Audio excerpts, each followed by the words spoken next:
Good morning, students. Is my voice audible? Yes, sir, audible. Students, is my voice audible? Yes, sir.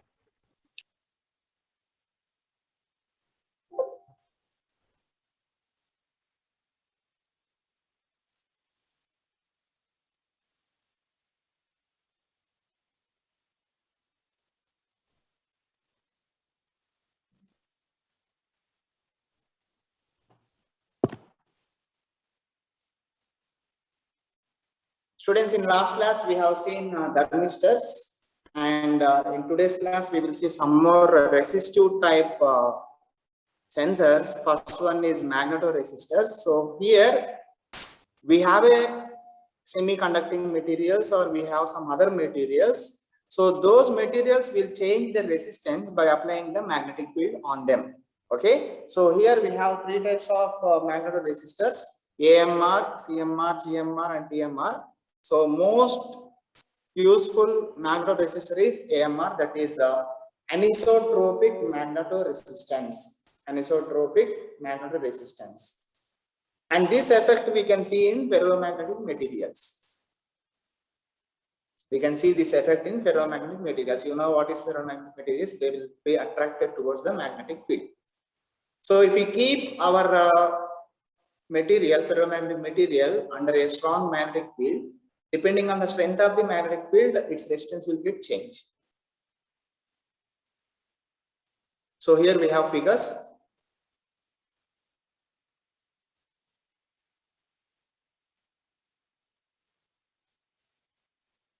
NeFeCO is one type of material, and Cu is another type of materials.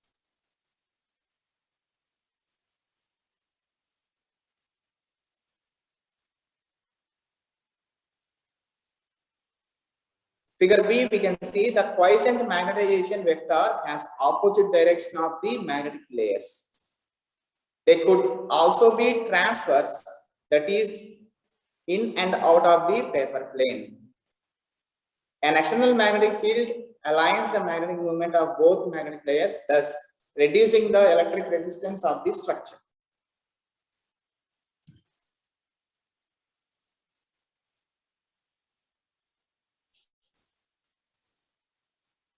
So here one is opposite direction to the magnetic layer, and another one is parallel to the magnetic layer. So students, you can see how a magnetoresistor will work under a magnetic field.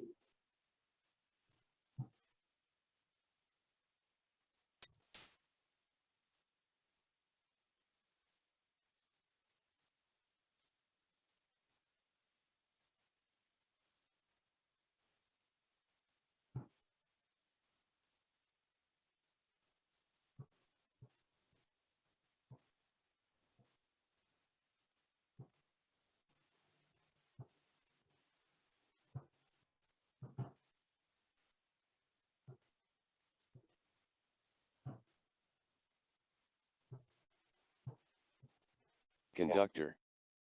The magnetoresistance is defined as the ratio of change in resistance of a substance due to application of magnetic field to its resistance in zero field. Under the influence of a magnetic field, the electrons in a solid material do not follow. See students, here we have a power supply which can increase magnetic field, and these are the electromagnetic field device. One is south pole, another one is north pole. By giving the current, by increasing the current, we can increase the magnetic field in between these two poles. Here is we have a small gap, and our resistor is connected to this device to measure its resistance. Here in this display, we can see resistance, and here we can see input current, how much we are supplying it to the magnetic field. Direction of soup path and hence longitudinal magnet. Adjust and put it or placing the probe between the electromagnet and measure the magnetic to 2 volts. Now before placing the probe between the electromagnet, adjust 0 by rotation 0 knob. After you can see students, we are keeping our magnet, we are keeping our material in between the two poles. That is in magnetic field, in a magnetic field. We are placing our resistor. 0. Place the Gauss probe between the magnet and measure the magnetic field So this red color one is our material. in between the pole pieces of the electromagnet as a function of current through it with the help of So the now we are Gauss probe. increasing he is increasing input current to increase the magnetic field. Note down So the initially magnetic its resistance is 2.23 ohms. field at 1 ampere, 2 ampere, 3 ampere, 4 ampere and 5 And ampere. we keep on increasing the current and correspondingly resistance will get changed here. For 3 amperes of current, we will see resistance 5 ohms. For 4 amperes of current, it is 7 ohms, like that. So when we increase the current, magnetic field strength is increasing. Correspondingly, our magnetoresistor resistance is increasing. So in this way, a magnetoresistor will work.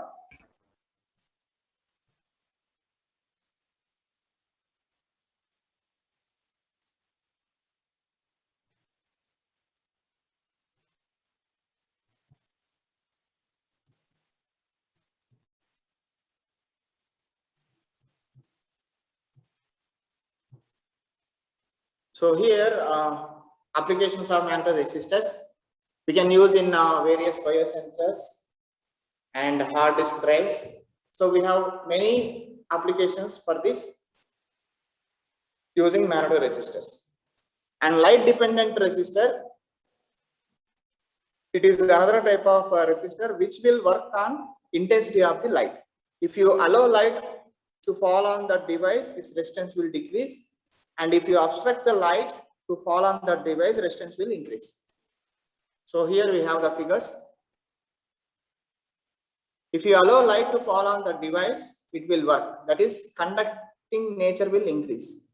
But if you obstruct light to fall on this device, its resistance will increase.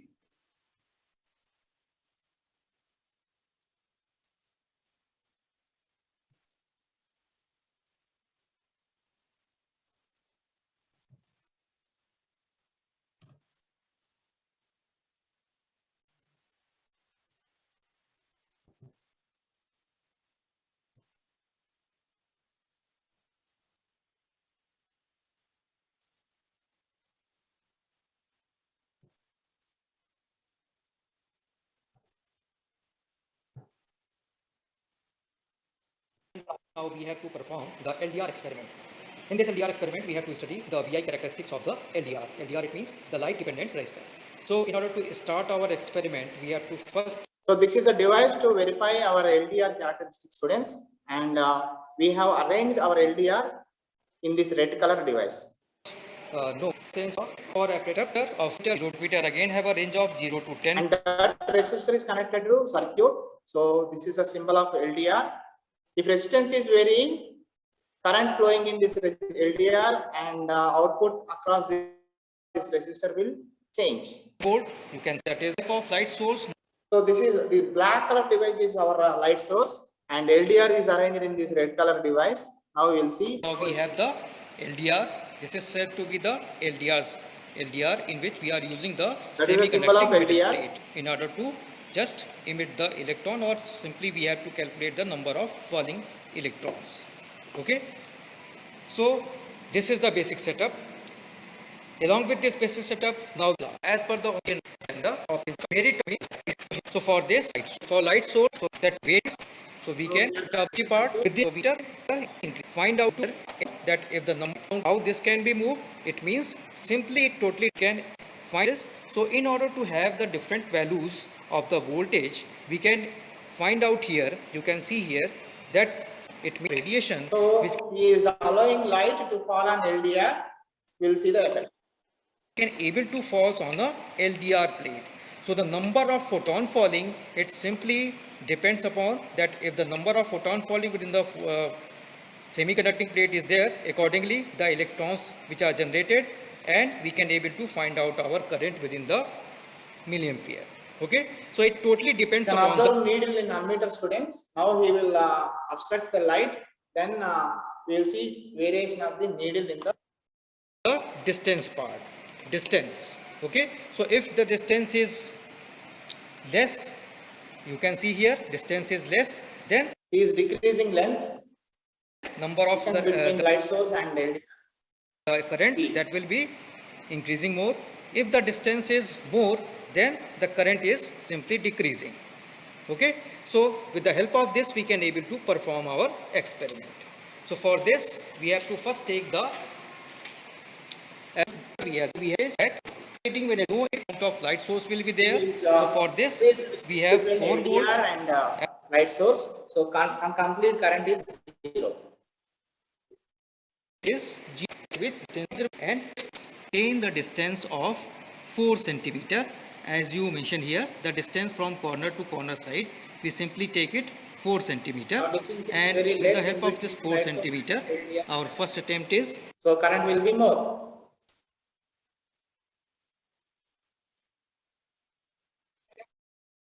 we had for 4 So like that, 4 point. if we obstruct light to fall on LDR, we will get less current.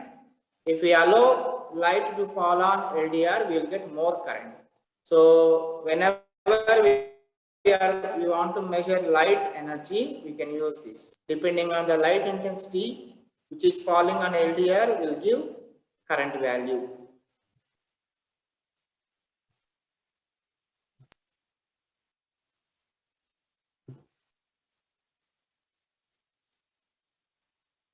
And here we have some applications of the LDR. Next, resistive hygrometers. Students, sometimes we have to measure humidity in the weather. For that also we can use resistance. If humidity is more, resistance will be less. If humidity is less, resistance will be more. That is the working principle of the resistive hygrometer.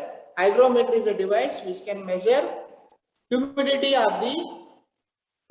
in the humidity is the amount of water vapor present in gas. Moisture is the amount of water absorbed in a liquid or solid.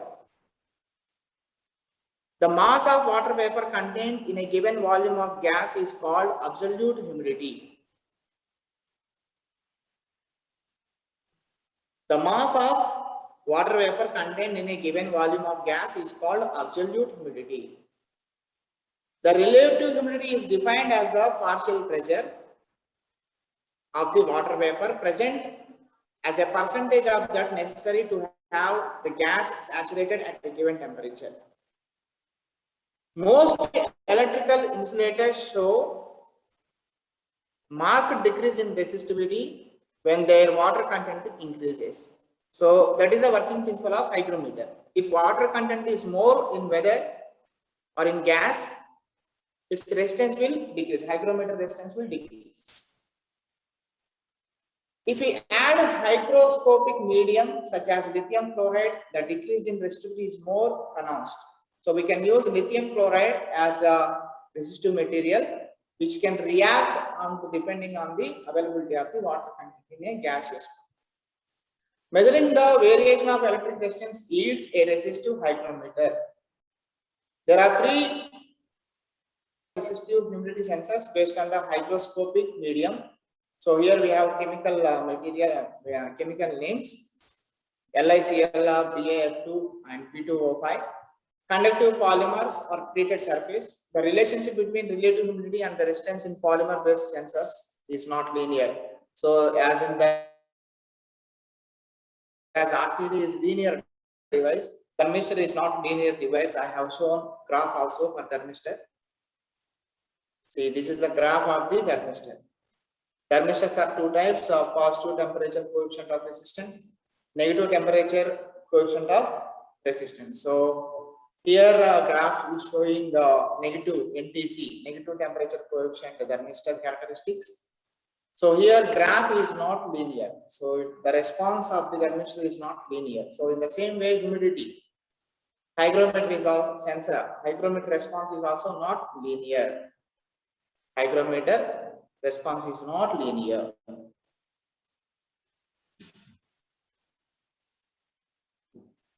The relationship between relative humidity and the resistance is in polymer-based sensors is not linear and it depends on the temperature. A temperature increase reduces resistance. A temperature increase reduces resistance.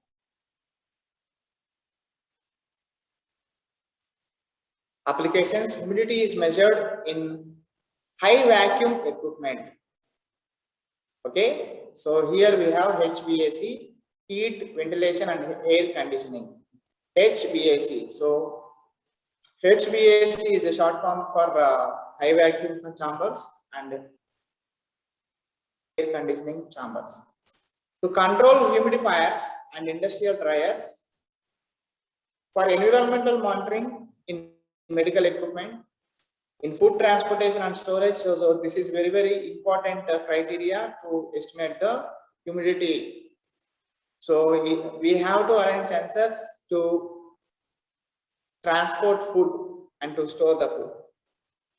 In pharmaceutical productions, many of the medicines we have to store in a dry and cool area. So there we have to estimate the humidity.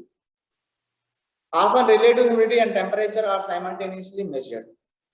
So here, if temperature increases, humidity levels will decrease. Or if humidity levels are increasing, temperature will decrease. So there is a relationship between humidity and temperature. So we can use hygrometers to estimate temperature also. And here we have gaseous sensors to estimate the specific gas in a mixture of gas.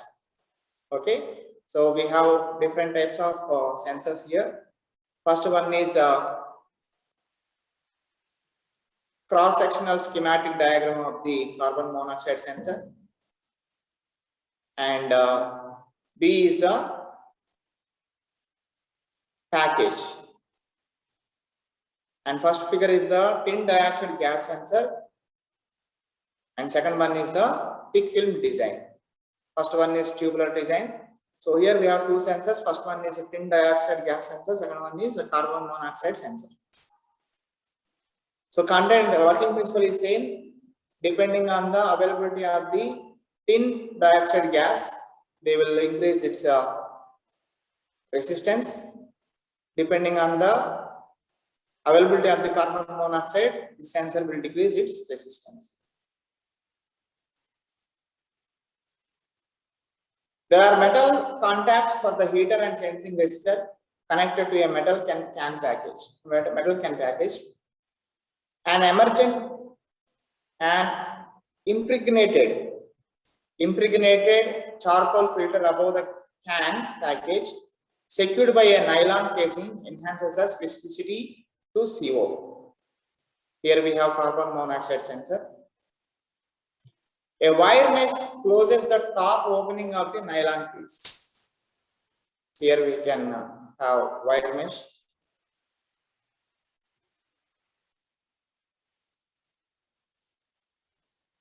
So depending on the carbon monoxide presence, they will decrease its resistance.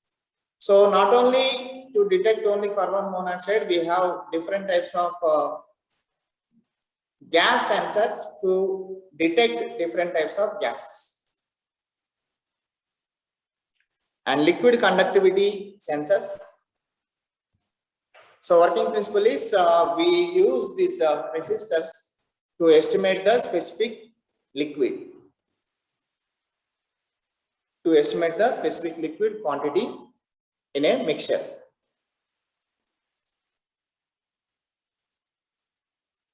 Here I am showing one graph, one figure.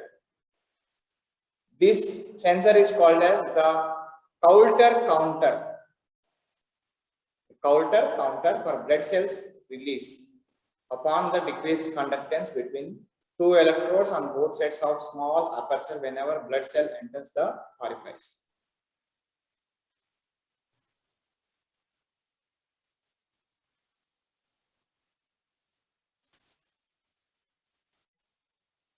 So this is a sensor to estimate the blood cells.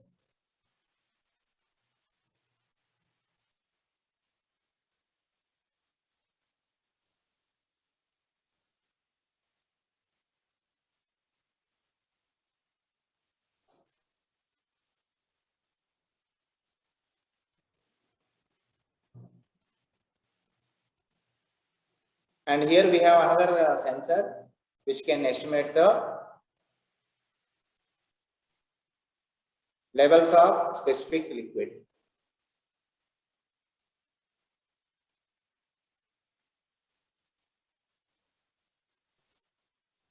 So students, in today's class, we have seen three sensors. First one is LDR.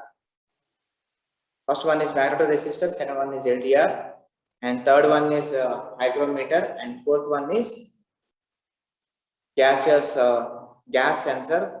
Next one is liquid sensor. So all these sensors will decrease their resistance depending on the availability of the specific gas or specific liquid or humidity or light intensity or magnetic field.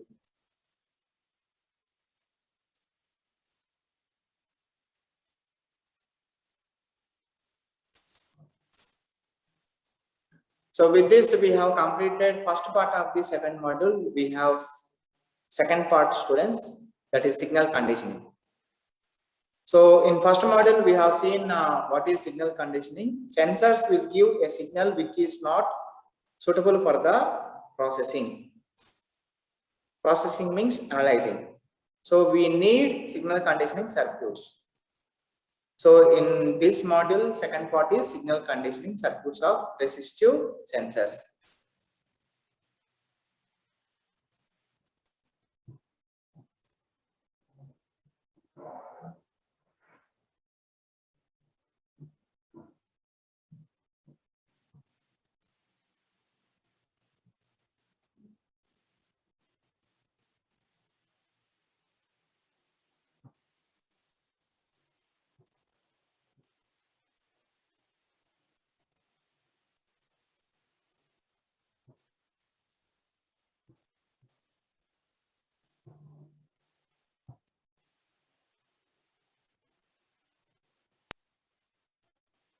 So in second part, we have only circuits. Circuits to estimate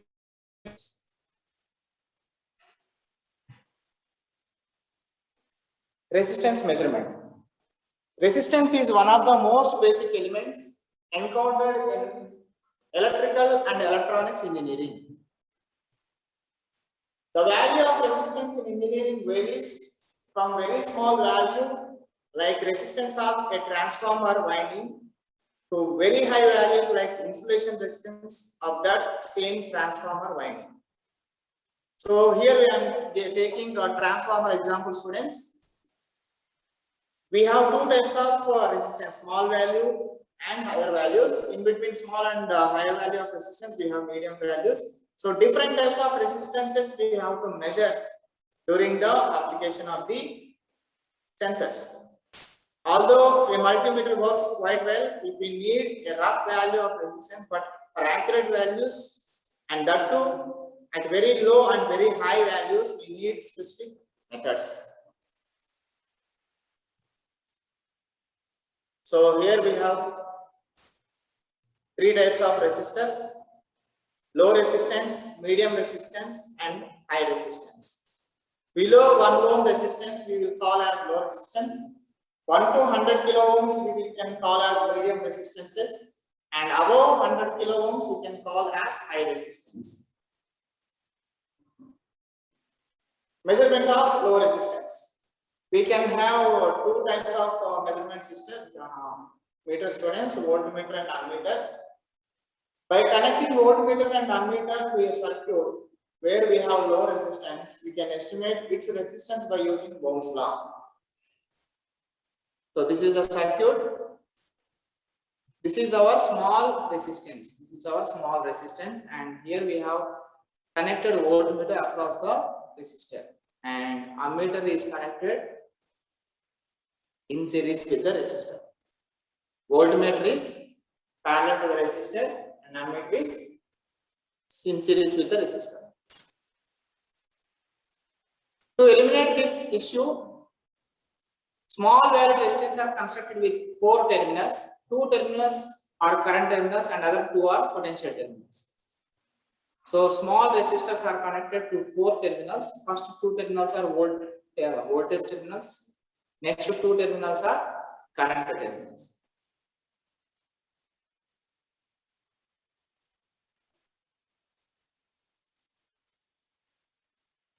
This is a circuit to estimate low resistance, students.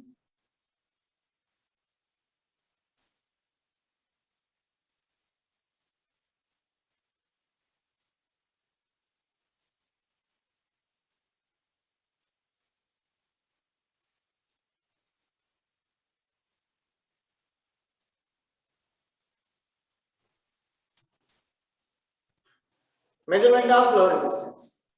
The current is flown through current terminals C1 and C2. Here we have C1 and C2.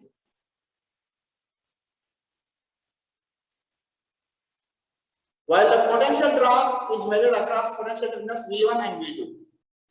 Hence, we can find out the value of resistance under experiment in terms of V and I as indicated in the above figure. So, we know the Ohm's law. So, if you measure voltage and current belongs to this resistance, we can estimate the resistance.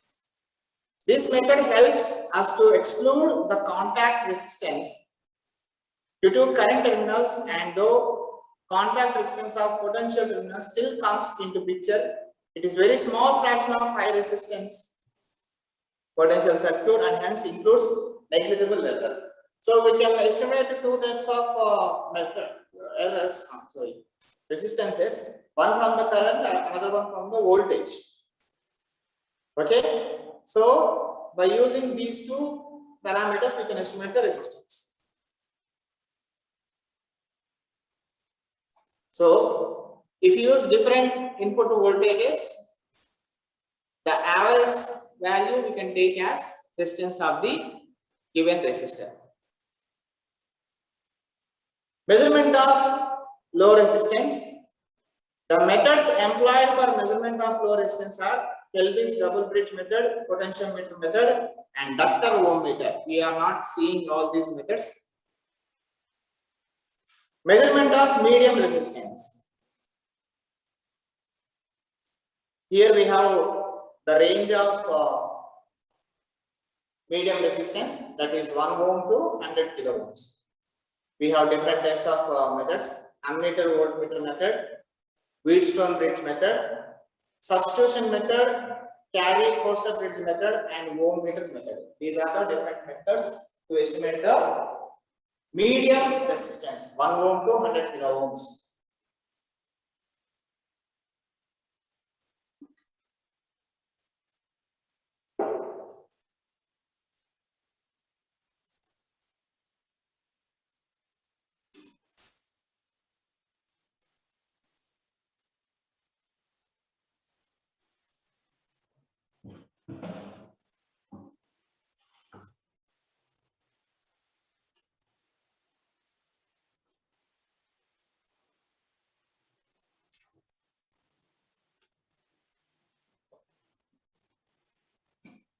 Wheatstone bridge method. This is a simple method, students. Yesterday also for strain gauge experiment we have used Wheatstone bridge, and this is the structure of the Wheatstone bridge. This is the structure of the Wheatstone bridge. You can see P, Q, RS are the 4 resistors. P, Q, RS are the 4 resistors, and bridge has 4 corners A, B, C, D. A and B opposite corners are supplied with a voltage source. C and D opposite corners are connected with a galvanometer. Galvanometer will measure current. If PQRS are same, that is they are in same in resistance. If you apply voltage across A and B, you will get zero current across B and C. That is the principle of the Wheatstone bridge. I am repeating once again. If you connect 4 equal resistors in this pattern, and if you supply voltage across opposite corners, 2 opposite corners, and if you measure current flow across two other corners, opposite corners, you will get zero current flow because of the working principle of the Wheatstone bridge. This is the principle of the Wheatstone bridge.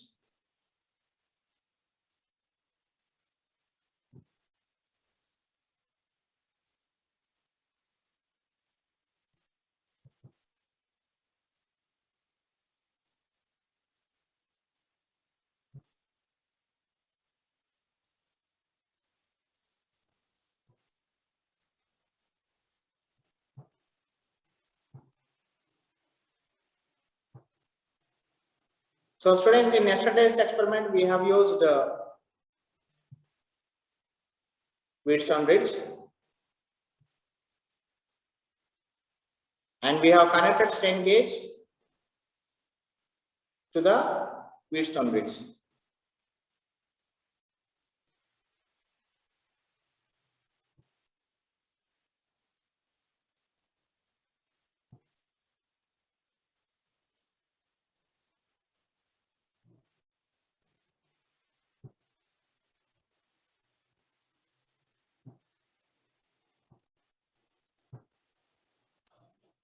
So this is our Wheatstone bridge, students.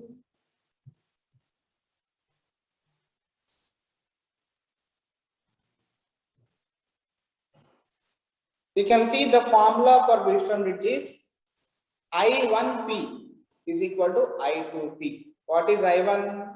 Current flowing in the resistor P. I2R, where is I2R? Here. If you observe the direction of the current, I1 is flowing from A to B and I2 is flowing from A to D. So I1P is equal to I2R and I1 is equal to I3. I1 is equal to I3 because current is flowing towards B and it will going through the Q resistor and it will reach C. So we can consider I1 is equal to I3. This formula is E divided by P plus Q. What is E? Applied voltage. P is resistor, Q is resistor. Similarly, I2 is equal to I4. E divided by R plus S. What is R? Resistance between A and D. And what is S? Resistance between C and D.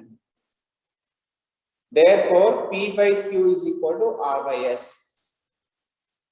P by Q is equal to R by S. This is the principle of the Wheatstone bridge. The ratio of the adjacent resistors is equal.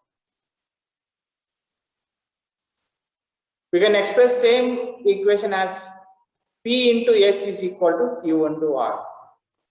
Product of opposite resistors is equal in Wheatstone bridge.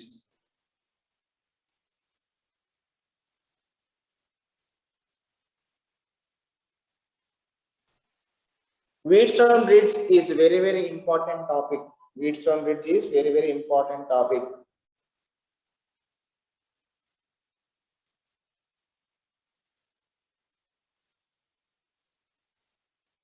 I1, I2, I3, I4 are currents. PQRS are the resistors.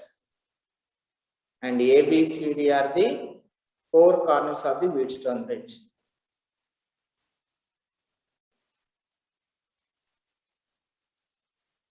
If you know four resistors, we can find out the ratio by using this formula. P by Q is equal to R by S. That will become 1. 1 is equal to 1. But if we have one unknown resistor, by using another 3 known resistors, we can estimate the unknown resistance. So here this slide is giving R is equal to P by Q into S. R is equal to P by Q into S. In the same way, P is equal to R by S into Q. If one resistor is unknown, we can estimate that unknown resistor by using 3 known resistors.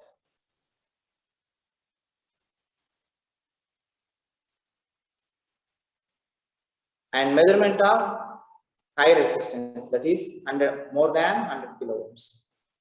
More than 100 kilo ohms is called as high resistance. More than 100 kilo ohms is called as high resistance.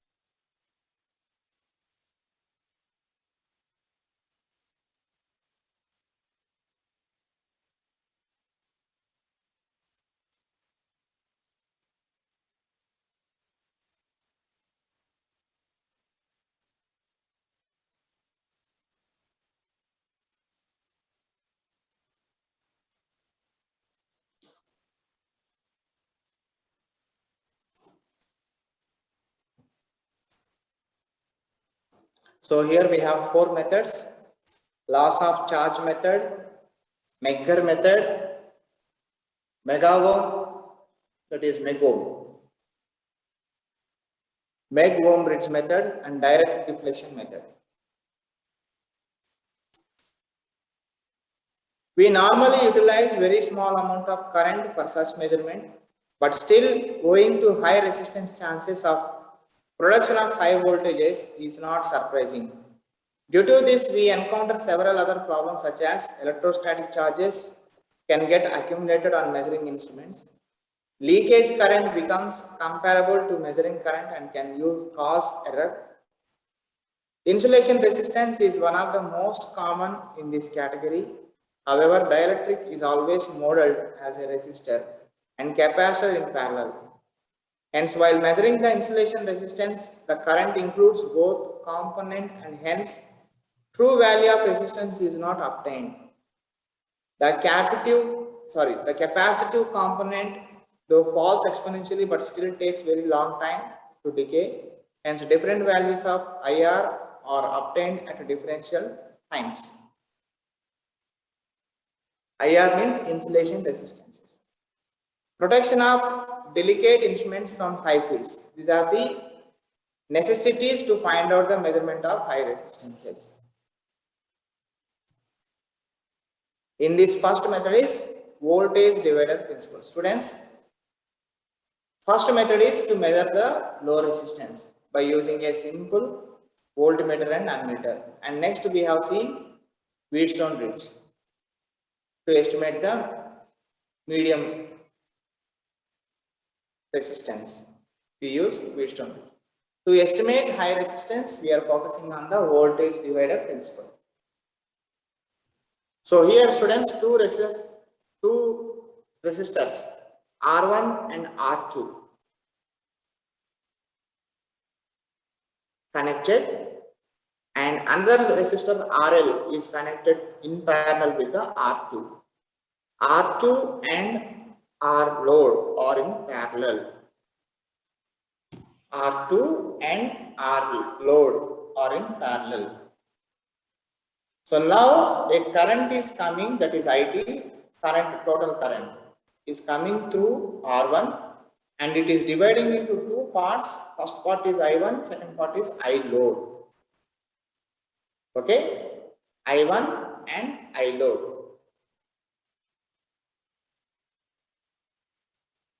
What is VT? Total voltage drop or total voltage across at these two nodes. Without R load, we can calculate as R2 divided by R1 plus R2. R2 divided by R1 plus R2. This is the formula to calculate the voltage drop across R2.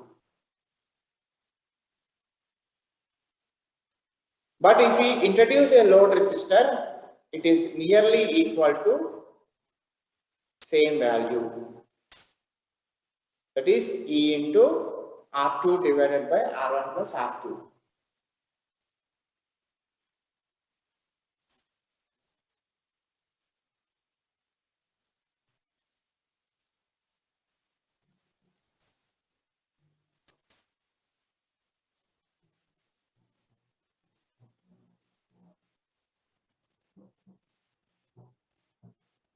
Students, here I will have a problem. Voltage source is 20 volts and two resistors R1 and R2 values are 500 ohms and 500 ohms. and we don't know the RL value. And let us see how the values are varying.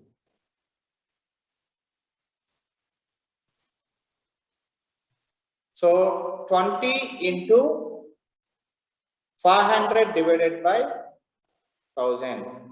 20 into 500 divided by 1000. So which is equal to 10 volts.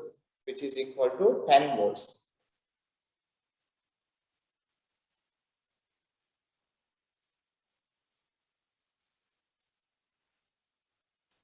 Now here R load is 2000 ohms. R load is 2000 ohms. By using I1 and I load, we have to calculate the total voltage drop.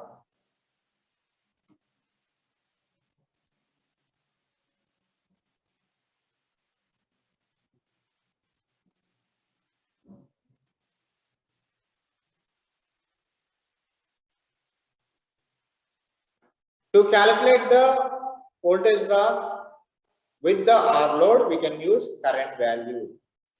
So initially, what is the current value? I is equal to V by R.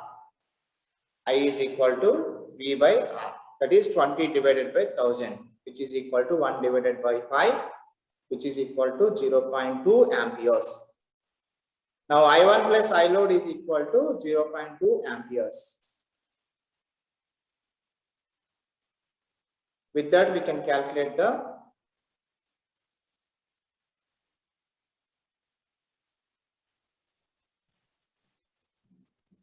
VT. So here, what is the condition? I load is much less than I1. I load is much less than I1.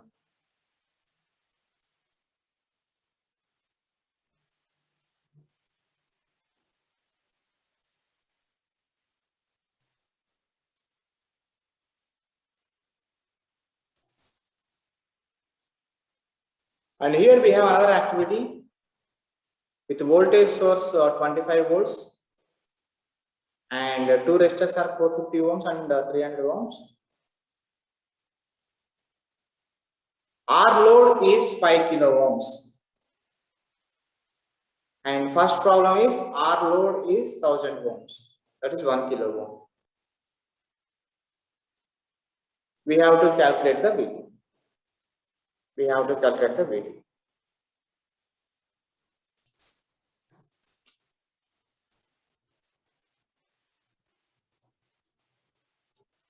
So this is about voltage divided principle, students. This is useful to estimate the high resistances. This is useful to estimate high resistances. Students, today I will create a link to upload lab results. So by evening I will create link and upload your results. Okay. Right. We'll meet in next class, students.